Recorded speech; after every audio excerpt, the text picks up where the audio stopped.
بسم الله الرحمن الرحيم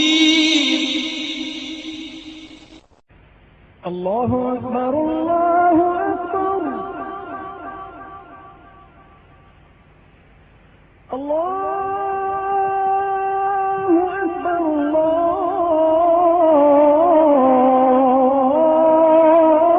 الله أكبر. அல்லாஹ் நம்முடைய நோன்புகளையும் இரவு வணக்கங்களையும் ஏனைய விவாதத்துகளையும் தன் அருள் கொண்டு அங்கீகரித்துக் கொள்வானாக. நம்மில் ஏற்படக்கூடிய குறைகள், குற்றங்கள், பிழைகள், கவனக்குறைவுகள், மறதிகள், பாவங்கள் அனைத்தையும் அல்லாஹ் மறைத்து மன்னித்து கொள்வானாக. அல்லாஹ் இந்நாளில் நமக்கு லாபகரமான நாளாகவும் மன மகிழ்வை தரக்கூடிய நல்ல நாளாகவும் ஆக்கி புரிவானாக.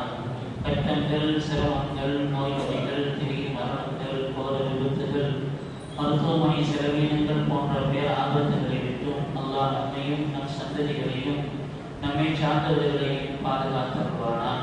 காலமெல்லாம் அல்லாஹ்வுடைய திருத்தூதருடைய பொருத்தம் பெற்று வாழ்வதற்குண்டான வழிவகைகளை அல்லாஹ் யாவருக்கும் இலகுவாக்கி தருவானாக. ஆமீன்.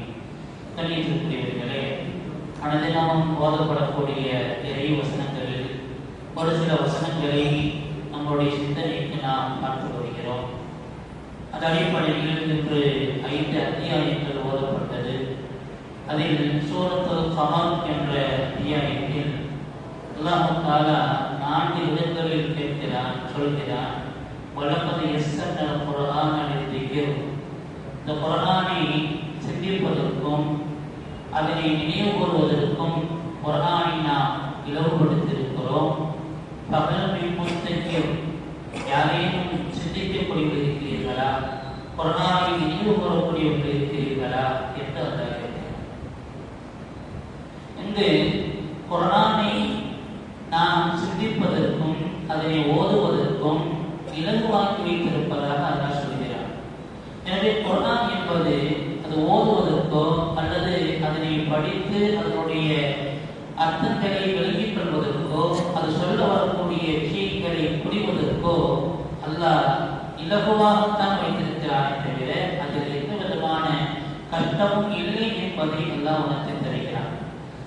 அப்படிப்பட்ட அல்குர்ஆன் பெருமானார் ஸல்லல்லாஹு அலைஹி வஸல்லம் அவர்கள் சொல்வார்கள், இன்னலில்லாஹி அஹீன ஃபின்னாஸ், அல்லாஹ்வுக்கு என்று பூமியில் சில நபர்கள் அல்லாஹ்வுடைய குடும்பத்தார்களாக இருக்கிறார்கள் என்று சொல்வார்கள்.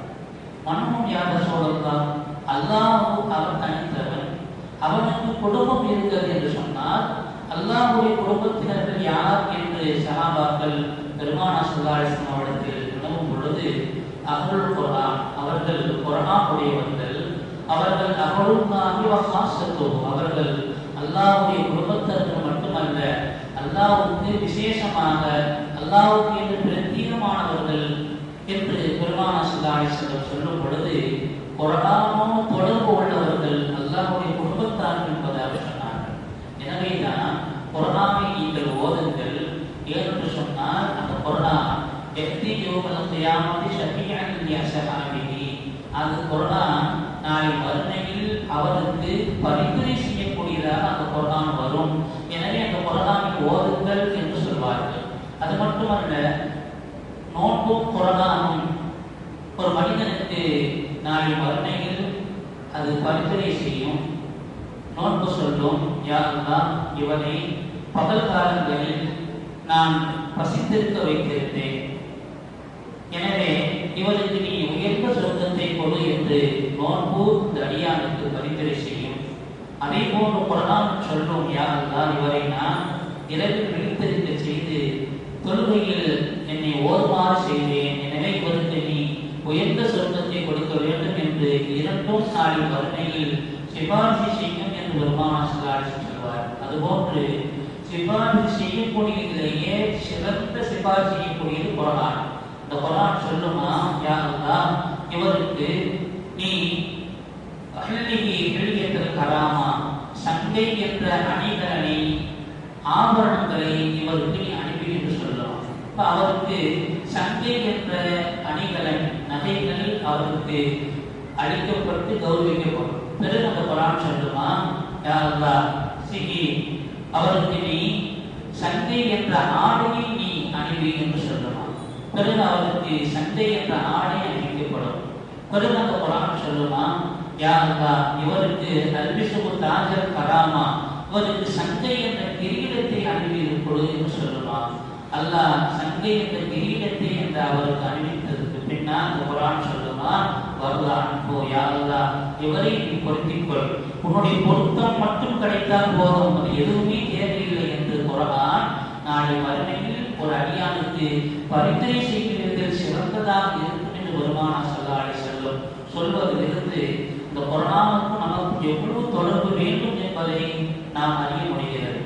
பெருமானார் ஸல்லல்லாஹு அலைஹி வஸல்லம் சொல்வார்கள் சஹாபாக்களிடம், நீங்கள் உங்கள் வீட்டுக்கு செல்கிறீர்கள், அங்கு உங்களுக்கு நல்ல உயரமான 3 ஒட்டகங்கள், அதுவும் கர்ப்பமான 3 ஒட்டகங்கள் உங்களுக்கு உங்கள் வீட்டில் இருக்கிறது என்று சொன்னால் நீங்கள் எப்படி அதை எடுத்துக்கொள்வீர்கள் என்று கேட்கும் பொழுது, யார் சொல்லலாம், நாங்கள் அத்தனை பேர்களுமே அதை விரும்புவோம் என்று சொன்னார். என்று சொன்னால் சஹாபாக்களுக்கு ஒட்டகம் என்பது எவ்வளவு மிகப்பெரியமான ஒரு அவர்களுக்கு அது ஒரு பிரியமான ஒரு பொருளாக இருந்தது மட்டுமல்ல, அந்த ஒட்டகத்தில் தான் அவருடைய வாழ்வாதாரம் அடங்கி இருந்தது. இன்றைக்கு நாம் எடுத்துக் கொண்டு சொன்னால் நமக்கு உண்டான வாகனமாக ஒட்டகம் சஹாபாக்கள் மிகச்சிறந்த வாகனமாக கருதியவர்கள். அதிலும் செந்நிறமுள்ள திமில் பெருத்த உயர்ந்த ஒட்டகமாக சஹாபாக்கள் அதை கருதினார்கள். அதைத்தான் பெருமானார் சொன்னார்கள், உங்களில் ஒருவருக்கு தன் வீட்டுக்கு போறாருன்னு சொன்னா அவர் வீட்டில நல்ல செந்நிறம் உள்ள கொழுத்த அதுபோல கர்ப்பமான 3 செந்நிற ஒட்டகங்கள் இருந்தால் நாங்கள் அத்தனை பேர்களுமே விரும்புவோம் என்று சஹாபாக்கள் சொல்லுகிறார்கள். நமக்கு ஒரு 3 6 கார் நமக்கு நம்ம வீட்டில் இருக்குன்னு சொன்னா ஒருத்தர் நமக்கு அன்பளிப்பாக தந்தா எவ்வளவு சந்தோஷப்படுவோம். அவ்வளவு கூட அதை விட அதிகமான சந்தோஷமாக சஹாபாக்கள் சொன்னார்கள், நாங்கள் அத்தனை பேருமே அதை விரும்புவோம் என்று சொல்லும் பொழுது, உங்களில் ஒருவர் தொழுகையில் 3 வசனங்கள் ஓதுவது இந்த செந்நிறமுள்ள உயரமான ஒட்டகங்கள் உங்களுக்கு கிடைப்பதை விட சிறந்தது என்று சொன்னார். இப்போ எல்லா செல்வங்களை விட மிகச்சிறந்த ஒரு பாக்கியமாக அல்லாஹ் நமக்கு அல்குர்ஆனை தந்திருக்கிறான் என்பதை பெருமானார் ஸல்லல்லாஹு அலைஹி வஸல்லம் அவர்கள் நாம் அறிய தருகிறார்கள் என்று சொன்னால், அதை ஓதுவதற்கும் அதனை உணர்வதற்கும் அதனுடைய பொருட்களை விளக்குவதற்கும் நாம் கடமைப்பட்டிருக்கிறோம். அந்த அடிப்படையில் தான் இன்றைக்கு ஓதப்பட்ட சூரத்துல் கமர் அல்லாஹ் 4 இடங்களிலே கேட்கிறான், குர்ஆனை நீங்கள் சிந்திக்கக்கூடியவர்கள் இருக்கிறீர்களா, அதை சிந்திக்க மாட்டீர்களா, சிந்திப்பதற்கு நாம் எவ்வளவு இலகுவாக வைத்திருக்கிறோம் என்று கேட்கிறார். என்று சொன்ன குர்ஆன் அது இன்று மட்டுமல்ல, கடந்த கால நிகழ்வுகளை சொல்கிறது, தற்கால நிகழ்வுகளை சொல்கிறது, வருங்கால செய்திகளை நமக்கு சொல்கிறது. ஏற்கனவே நடந்த முன்னால் வாழ்ந்த கூட்டத்தில் நம்மளுடைய வரலாறுகளை நமக்கு சொல்லி படிப்பினை ஊட்டுகிறது. ஆறு சமூக கூட்டத்தினர்கள் எல்லாம் இந்த அத்தியாயத்தில் ஓதி காட்டப்பட்டது. லூத் அலைஹிஸ்ஸலாம் கூட்டத்தார்களுடைய நிகழ்வுகளை சொல்லி காட்டப்பட்டது. உலகிலேயே மிக வலுவானவர்களாக வடசாலிகளாக வாழ்ந்தவர்கள் ஆறு சமூக கூட்டத்தினர்கள் மிக உயரமானவர்களாக இருப்பார்கள். அவர்கள் மலைகளில் காலை வைத்து அழுத்தினால், எப்படி நாம் பூமியில் மணலில் கால் வைத்து அழுத்தினால் நம்முடைய கால்தடம் கருவதை போல ஆறு சமூக கூட்டத்தினர்கள் அவர்கள் மலைகளில் காலை வைத்து அழுத்தினால் உள்ளே கால்தடம் பதிந்துவிடும் அளவுக்கு மிக பலசாலிகளாக இருந்தார்கள். கைகளினாலேயே மலையை புதைத்து புகைகளாக கொள்ளக்கூடிய அளவுக்கு மிக வலுவுள்ளவர்களாக இருந்தார்கள். அதற்கு அந்த ஆறு கூட்டத்தினர்கள், அதுபோல சமூக கூட்டத்தினர்கள், இந்த கூட்டத்தினருக்கு அல்லாஹ் சூரத்துல் கமரில் சொல்லியிருக்கிறார். இவர்கள் எல்லாம் தங்களுடைய வலுவின் மீதும் தாங்கள் கொண்டிருந்த உடல் ஆற்றலினாலும் எதையும் சாதித்து விடலாம் என்று இருந்தவர்கள். அவர்கள் ஈமான் கொள்ளாததின் காரணமாக அல்லாஹ் அவர்களை பெரும் பெரும் பேரித்த மரங்கள் வேரோடு பிடுங்கி எறிவதை போல அவர்கள் சாய்க்கப்பட்டார்கள்.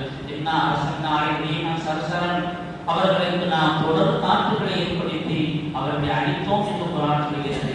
புகைகளில் நுழைந்து ஒளித்து கொண்டவர்களையும் காற்று உள்ளே சென்று இழுத்து வெளியே கொண்டு வந்து இருக்கிறது என்றெல்லாம் குர்ஆன் சொல்கிறது.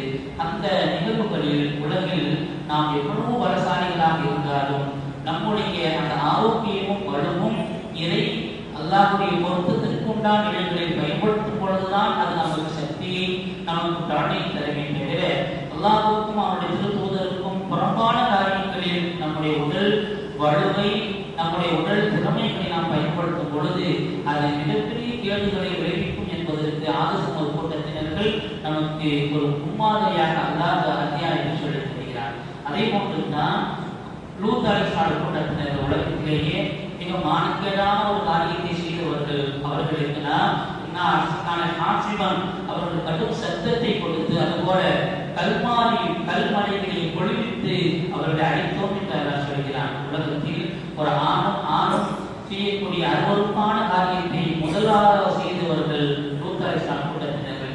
எனவே எங்கெல்லாம் ஒழுக்கக்கேடான காரியங்கள் நடைபெறுகிறதோ அது அல்லாஹ்வுடைய மிகப்பெரிய கோபத்திற்கு ஆளாகும் என்பதற்கு லூத் அலைஹிஸ்ஸலாம் கூட்டத்தினர்கள் உங்களுக்கு ஒரு பாடம் என்பதை அல்லாஹ் அத்தியாயத்தில் சொல்லித் தருகிறான். அப்படி எண்ணற்ற பல நபிமார்களுடைய வரலாறுகள் பல சஹாபாக்களுடைய நிகழ்வுகள் எல்லாம் நம்முடைய சிந்தனைக்கு நாம் எடுத்து நம் வாழ்வை சீர்தூக்கி பார்த்து திருத்திக் கொள்வதற்கு கடமைப்பட்டு இருக்கிறோம் என்பத உணர்வுகளை குர்ஆன் நமக்கு சொல்லித் தருகிறது.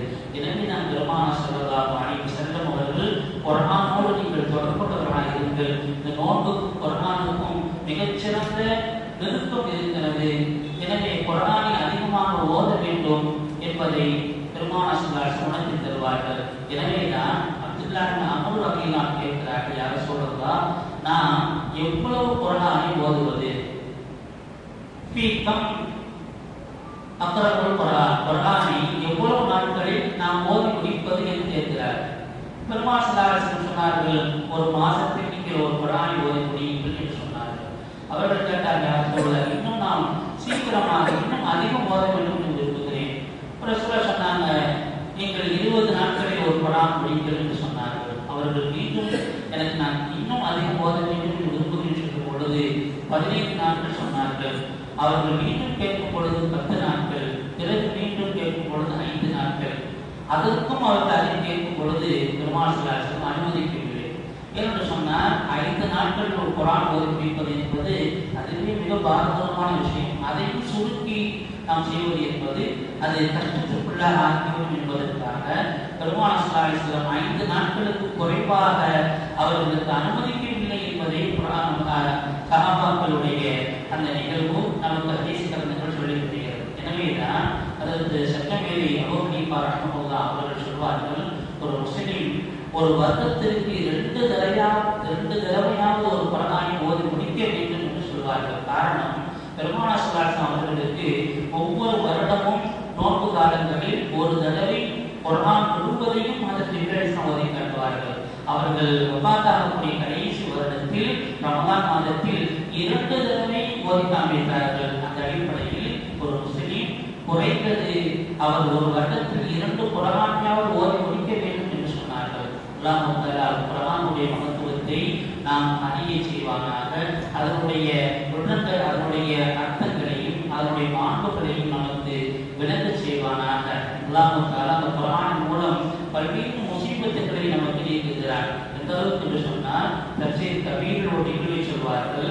அல்லாஹ் தஆலா ஒரு கூட்டத்தினருக்கு அவர்களுக்கு வேதனை செய்ய வேண்டும் என்பதை நிர்ணயித்து விட்டார். அப்படி வேதனை செய்ய வேண்டும், வேதனை வருவதற்குண்டான நிலை இருக்கும் பொழுது அந்த கூட்டத்தில் ஒரு சிறுவன் குர்ஆனிலிருந்து சில வசனங்களை ஓதினான். அல்லாஹ் தஆலா அதனால் அதை கேட்டுவிட்டு 40 வருடங்களுக்கு அந்த வேதனையை நிறுத்தி வைத்து விட்டான் என்று தஃசீர் கபீரில் அந்த நிகழ்வை சொல்லி காட்டுவார்கள்.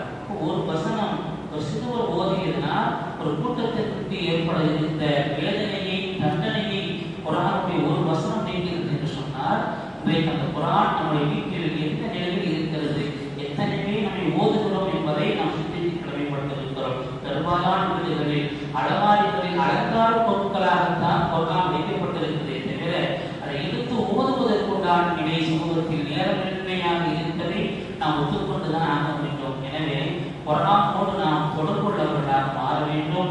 பெருமானார் ஸல்லல்லாஹு அலைஹி வஸல்லம் சொல்லும் பொழுது அல்லாஹ் தஆலா அந்த குர்ஆனுக்கு நான் வலா அக்கூலு அலிஃபுன் ஹர்ஃபுன், நான் சொல்ல மாட்டேன் அலிஃப் என்பது ஒரு எழுத்து என்று சொல்ல மாட்டேன், மாறாக ஹர்ஃபுன் லாமுன் ஹர்ஃபுன் வ மீமுன் ஹர்ஃபுன். அலிஃப் என்பது ஒரு எழுத்து, லாம் என்பது ஒரு எழுத்து, மீம் என்பது ஒரு எழுத்து என்று சொல்லும் பொழுது ஒரு எழுத்துக்கு 10 நன்மை அல்லாஹ் தருகிறான். அலிஃப் லாம் மீம் என்று நீங்கள் சொன்னால் 30 நன்மைகள் கிடைக்கிறது என்ற பொருளை தருகிறார்கள். நாம் அதில் இன்னும் சற்று நாம் ஆரம்பித்து பார்த்தோம் என்று சொன்னால் அலிஃப் என்பதிலேயே 3 எழுத்து இருக்கிறது. அலிஃப் என்பதை எழுதி பாருங்கள். முதலில் அலிஃப், அப்புறம் லாம், அப்புறம் ஒரு ஃபா. அப்ப அதிலேயே 3 எழுத்து வருகிறது. அலிஃப் என்பதில் 3 எழுத்து இருக்கிறது. மீம் என்பதிலும் 3 எழுத்து இருக்கிறது. மீம் ஏ சேர்ந்து மீ, இன்னொரு மீம் சேர்ந்தா மீம் சொல்லுவோம். அப்ப மீம்லயே 3 எழுத்து இருக்கிறது. லாம் என்பதிலும் 3 எழுத்து இருக்கிறது. லாம் 1, அலிஃப் 1, மீம் 1.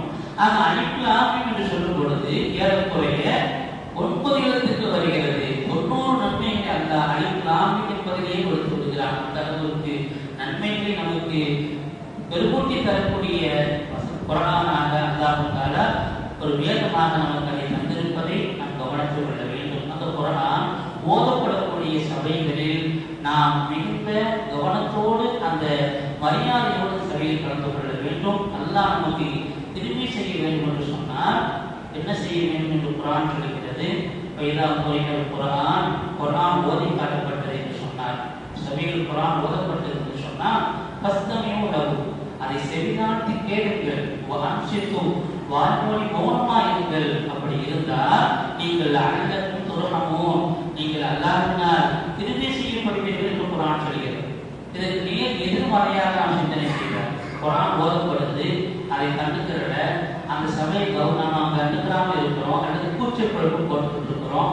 குர்ஆன் ஓதப்படக்கூடிய அந்த வசனங்களை கேட்காமல் வாய்மொழி இல்லாமல் சப்தமிட்டு நாம் இருந்தால் எங்கே அல்லாஹ்வுடைய ரஹ்மத் நமக்கு கிடைப்பதற்கு பதிலாக எதிர்மறையான நிலைகள், அல்லாஹ்வுடைய கோபத்திற்கு ஆளாக நேரிடுமோ என்ற அந்த அச்சம் நமக்கு வர வேண்டும். எனவே அல்லாஹ்வுடைய அருள் நமக்கு கிடைப்பதற்கு குர்ஆன் ஓதுவதை கேட்பது, அதனை செவிதாழ்த்தி கேட்பதும், மௌனமாக இருப்பதும், அதை சிந்திப்பதும் அல்லாஹ்வுடைய அருளை பெற்றுத் தரக்கூடியது இருக்கிறது என்பதை குர்ஆன் நமக்கு சொல்லித் தருவதையும் நாம் விளக்கி செயல்பட கடமைப்பட்டிருக்கிறோம். எல்லாம் அந்த அருள்மறையை விளக்குவதற்கும் ஓதுவதற்கும் அது நமக்கு தரக்கூடிய வாழ் நெறிகளை கடைபிடித்து வாழ்வதற்கும் நாம் யாவருக்கும் அல்லாஹ் தௌஃபீக் செய்து தருவானாக. வாழும் காலமெல்லாம் அல்லாஹ்வோடு நெருக்கமாய் வைக்கக்கூடிய, அல்லாஹ்வோடு உரையாடுவதற்குண்டான நிலையை நமக்கு தரக்கூடிய அல் குர்ஆனோடு தொடர்புள்ளவர்களாக நம்மையும் நம் சந்ததிகளையும் நம்மை சார்ந்தவர்களையும் ஆக்கிய புரிவானாக. நாளை மறுமையில் அல்லாஹ்விடத்தில் பரிந்துரை செய்யக்கூடிய, குர்ஆன் பரிந்துரை செய்யக்கூடிய, நோன்பு பரிந்துரை செய்யக்கூடிய நல்லோர்களில் அல்லாஹ் நம்மையும் சேர்த்து புரிவானாக.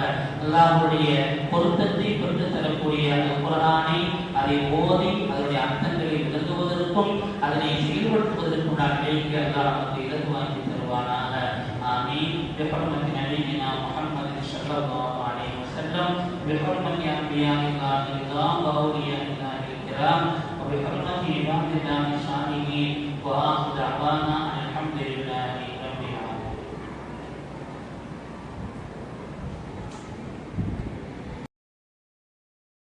سبحانك اللهم وبحمدك أشهد أن لا إله إلا أنت أستغفرك وأتوب إليك.